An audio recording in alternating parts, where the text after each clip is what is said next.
My name is Wyndal Gordon, and I want to thank you for taking the time to attend this conference this year. Welcome, welcome, welcome to the 7th annual HBCU PreLaw Summit and Expo. I'm very excited to be a keynote speaker here today, and I'm very excited to share some of my pearls of wisdom with you budding attorneys that I never received when I was in your seat. Some of the questions that you've asked me to answer, I'm going to try to talk about those. Let me just first start by saying I grew up in Prince George's County. It's a suburb of Washington, D.C. We started out in Seat Pleasant, Maryland, and I ended up in Fort Washington, Maryland. I attended high school in both D.C. and Maryland, and then went to the greatest HBCU of all times, Morgan State University. Now say something. I wish you would say something. I decided I wanted to become a lawyer when I was 14 years old. And I always say when people ask how you made the decision to become a lawyer, I always say that law chose me. I don't know to this day what was it or what was sent through me to become a lawyer or even to want to become a lawyer. There were no lawyers in my family. I didn't know any lawyers. My parents really didn't know any lawyers, and I really didn't even know what lawyers did. But I set out on this path because something was birthing me, and it was burning in my heart and in my belly. I just really wanted to become a lawyer. Even when I was doing my summer jobs in high school, I went and found a job where I could work with an attorney. Even lifeguard, even when I was lifeguard, I was reading the newspapers about famous lawyers, and one that comes to mind is R. Kenneth Mundy. He was Marion Barry's lawyer when Marion Barry, y'all might be too young for that. When Marion Barry was going through his thing in Washington, D.C., R. Kenneth Mundy stepped in to represent him, and he was magnificent. He was a magnificent attorney and just a masterful people person, and I really admired that about him, as well as the hats that he used to wear. Now, y'all gonna have to research that. But ever since that time, it's been a very prewarding path. As I said, I went to Morgan State University, and there, they had LSAT prep classes, and I'm sure you all have some of those today. They also have, for you young people, classes and programs to help you get acclimated to law school. We didn't have that. We just got dumped into the waters, and we were forced to sink or swim. Many of us swam, and many of us made it through the other side because, hey, it's not that difficult to become a lawyer. Forget everything that they ever told you. If it was difficult to become a lawyer, we wouldn't have so many lawyers in this world. So you can do it, and don't you ever forget it, and don't let anybody tell you any differently. So law school, how was that? Law school was a challenge for me. In fact, getting into law school was a challenge. I think I applied to maybe 13 or 14 schools, and I got into one. In that one school that I got into, I had to do the summer program. So, I remember thinking that, could it be that I'm really not supposed to be a lawyer? Are my dreams going to be dashed? And then I started thinking to myself, there is no plan B. I had no plan B. It was either lawyer or bust. So I had to do whatever it took to make it through law school, to make it through the LSAT, and after law school to make it through the bar exam, which really didn't cause me as many problems as the LSAT did. The bar exam I was able to pass on the first try.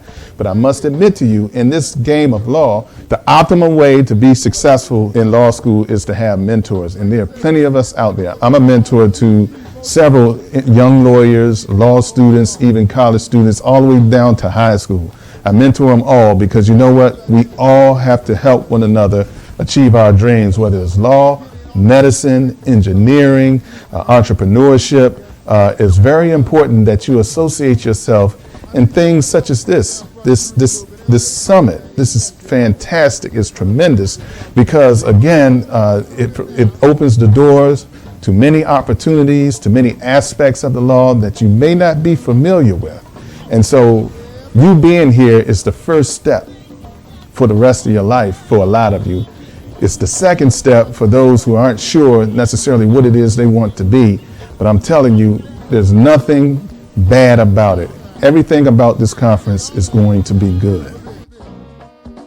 Experiences that impacted my life.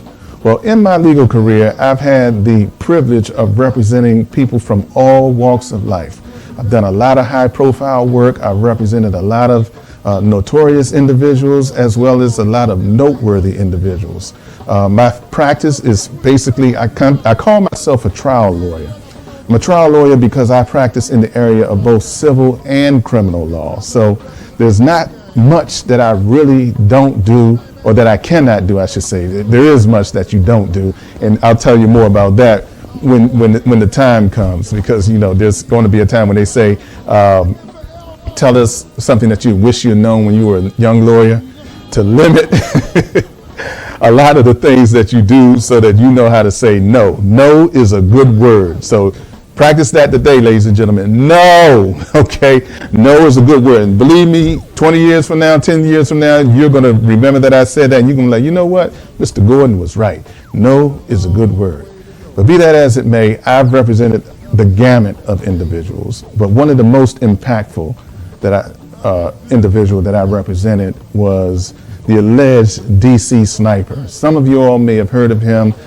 It was alleged that he was going through DC and some other areas up and down the northeastern seaboard, shooting and killing people.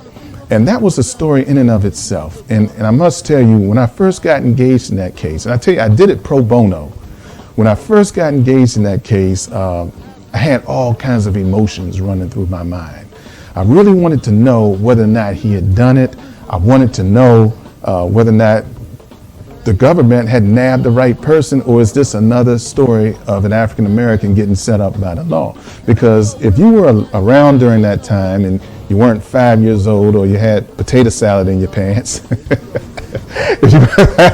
they're gonna get me for that. But anyway, if you weren't 5, 2, 3, 1 years old during that period of time, it was a very scary time. But it was also a time of irony, because when we first heard of these killings, everyone assumed that it was a Caucasian individual. And so that was the course of pursuit that everyone kind of took, or they just naturally were inclined to believe. But as two individuals were arrested for the crimes, that is John Allen Muhammad and Lee Boyd Malvo, they happened to be two African American individuals. And I remember sitting in one of my Bar Association meetings when an email came through to the president's office, that is the president of the Bar Association, and she had brought it to the attention of the board. And at that time, I sat on the board of the Bar Association, which was the J. Franklin Bourne Bar Association. If you're in the DMV, you need to join that Bar Association. If you're in the BMA, the Baltimore metropolitan area, you need to join the Monumental City Bar Association. Even now, if you're a law student, or when you become a law student, because we will welcome you, and it's a good foundation for you to really get acclimated to the people who practice law in your area. But anyway, back to Prince George's County and the J. Franklin Bourne Bar Association. An email was given to all the bar presidents in the state of Maryland by Judge Ryan in Montgomery County, requesting an attorney to represent John Allen Muhammad. And out of 20,000 lawyers in the entire state of Maryland, I was the only one who thought it was a good idea. And it turned out to be the most rewarding experience that I had ever had. I did it pro bono. The judge called us in and introduced us to Mr. Muhammad one day during a court appearance. We introduced ourselves to him. He introduced himself to us, and Judge advised Mr. Muhammad that we were volunteering to be his lawyers, and he welcomed us. And it was, we didn't know what to think. We're in this courtroom. We see this man who they paraded on TV, and they got him in the courtroom, and and he's looking at us and we're looking at him, and both of us probably were nervous at the same time, because he's probably thinking we won't represent him, and we're thinking that he probably won't allow us to represent him. But as it turned out, he welcomed us. And that was the first ice-breaking situation. And it taught me that you don't make decisions about individuals simply because of what you hear and see on the media. You make individual decisions about people who you meet. And so later that evening, we were scheduled a meeting with him where we could meet with him one-on-one as attorney and client. And when we met with him, I mean, he was so grateful to us, and he thanked us for even stepping up to him. He said we reminded him that he was a human being because they treated him so badly while he was incarcerated. And that really felt good to me. And then we got into his case, and he started to explain the facts of the case and how he believed that the government's case was all wrong and could be won with simple strategies that actually made sense. And I could explain them to you here today, but you probably have to talk to me offline, and I can give you the full account of it. But be that as it may, what I learned from being with Mr. Muhammad is that you can represent anybody. All you have to do is be compassionate and listen. That's all you have to do. Sometimes people don't care whether or not they win or lose. They want to know will you fight for them. Will you fight for them? And that's really what law is all about. Being a professional and being willing to go to the mat for your client. The reason why I believe I'm successful, the reason why I win a lot of cases is because I'm not afraid to lose. I'm not afraid to take chances. And you, ladies and gentlemen, need to be the same way. You cannot go through your life afraid of what people will say about you. That is not how you do things. I always say, speak the truth. If nothing else, speak the truth. Whether it fills a room or clears it out, you must be unafraid. And sometimes you're going to be required to stand alone. People will abandon you, but you still have to take on that fight. If you have a client and he has an unpopular position or to represent him is unpolitic, you need to remember that oath that you took. People ask me sometimes, Mr. Gordon, how can you represent someone who you know is guilty? And I respond to that question the same way every time. I represent the Constitution. And in my mind, that's much bigger than the client who's standing next to or sitting next to me at the trial table.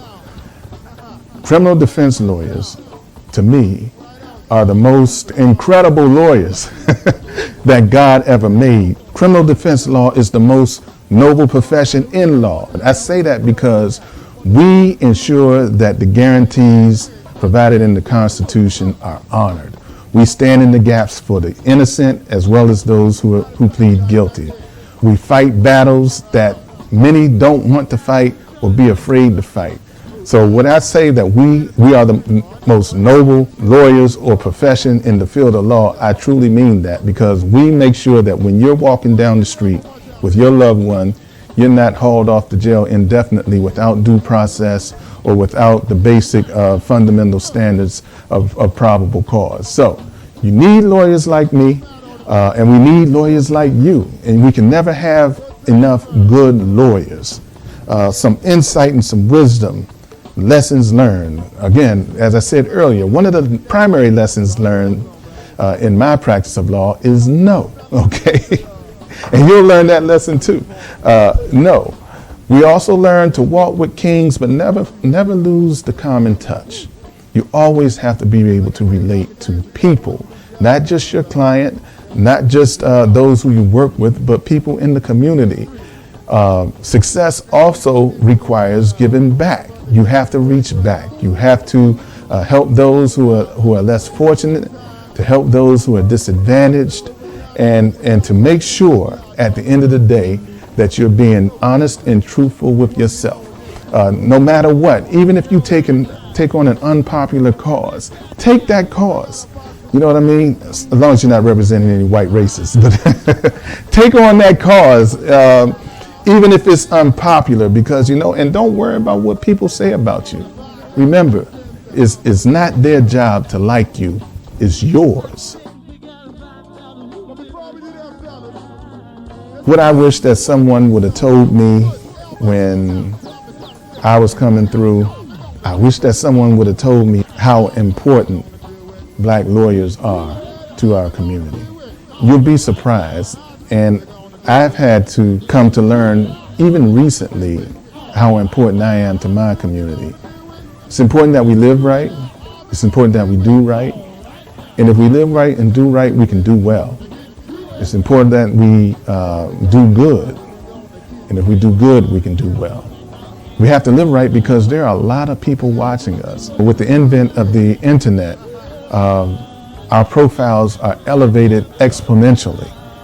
And people watch you from afar. And you'll be surprised that when you start to speak, your demographic will range from 8 to 80.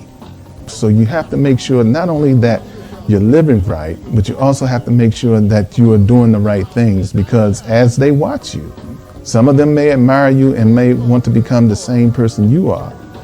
And others may decide that, I'd never be that type of person. Either way, you need to make sure that when you speak, you're dignified, that you're intelligent, and that when people hear from you, they get a word of inspiration. Motivate people. I always say when my clients come to see me, I want them to feel a whole lot better when they leave my office than they did when they walked in. And it's my goal to make them feel that way. And I'll tell you, 99% of the time, I can do that. Again, when you're in the courthouse, you never want to follow your client out of the courtroom. That's just bad karma. That's something that I wish somebody would have told you. Never follow your client out of the courthouse. Your client should always follow you out of the courthouse. Why something so simple as that? Because people can tell you all about the case simply by who exits the courthouse first.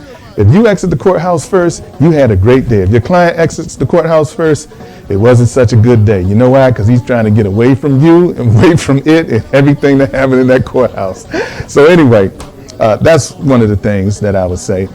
To my son or daughter, if I had one, if they wanted to practice law, what would I say to them? I would say to them, go for it. Law, like I said, is one of the most amazing things that you can do.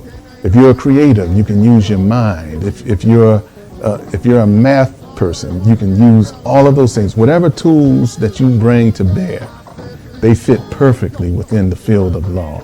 Your law degree will be like a driver's license. Now, I'll tell you this. I don't know too many rich lawyers. There are not too many rich lawyers. Lawyers who are rich and wealthy usually do other things in addition to practice law. Law will provide you with a very good lifestyle and a very good quality of life if you practice it properly. There's no question about that. But your law degree is sort of like your driver's license. It's a vehicle. It can take you anywhere. And one of the good things about law is that when you have a law degree, or if you're an attorney, you get instant credibility until you lose it for yourself. You can walk into anybody's room and tell them you're a lawyer, and instantly you're an expert, at least in their mind, in whatever the field may be. So you get instant credibility. And once you have that door open, you can take it off the hinges so that others can follow behind you. That's going to wrap it up for me. It was a pleasure to speak with you all, and I hope you enjoyed the 7th annual HBCU PreLaw Summit and Law Expo. My name is J. Wyndal Gordon, and I love you.